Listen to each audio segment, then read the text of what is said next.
it's funny, one of the things I wanted to do when I was writing the book was I didn't want... There's quite a lot of body and there's quite a lot of gore, I guess, straight up, you know, and it's there at the beginning.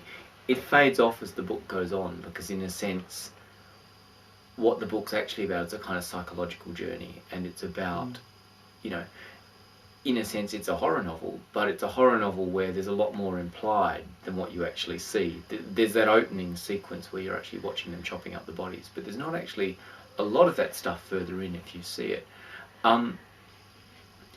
But when I was writing the book,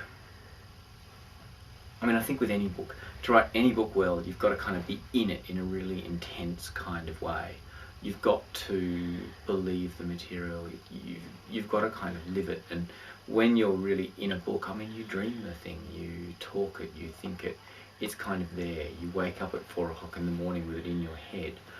And with this book, I mean, the things that happen in the middle of the book are really not good things, and they were not good things to be living with. They were not good people to be living with for a long period of time.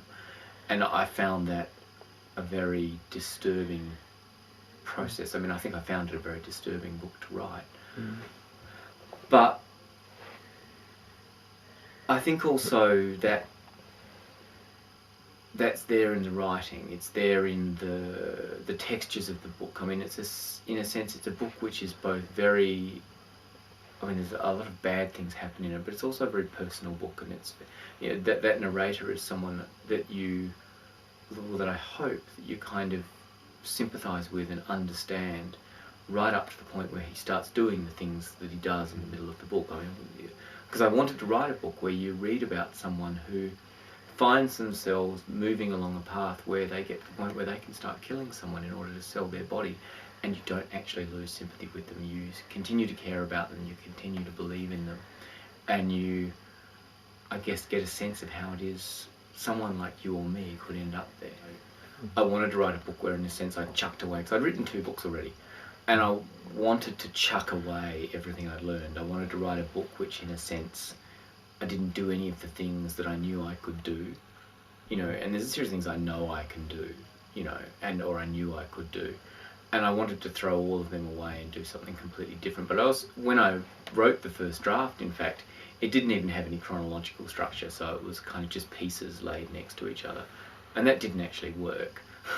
But what I found, in a sense, when I was writing it, was I wanted to strip everything away. I wanted, in a sense, to pare the book right back, so you only had the really crucial moments, and you only... What you actually get once you start doing that is a sense of this descent into something, you know, and it is a book that's about a kind of descent. You know, you go from someone who, in a sense, has promise, and then they end up in this dreadful place. And then you see what happens afterwards to them, which is, I think, what I was really, really after. I cut it back, and it was funny, really, because I wrote it and originally it was longer, and then I spent a long time making it shorter and shorter and shorter and shorter. And it was to get that kind of sense that you are... I wanted people to feel like they were there in it, you know, and that was about giving them that sense of madness and disorder, and that sense of I mean, you get the sense of the characters falling apart, you know, and I wanted them to feel that the character falls apart and then is kind of remade and reborn.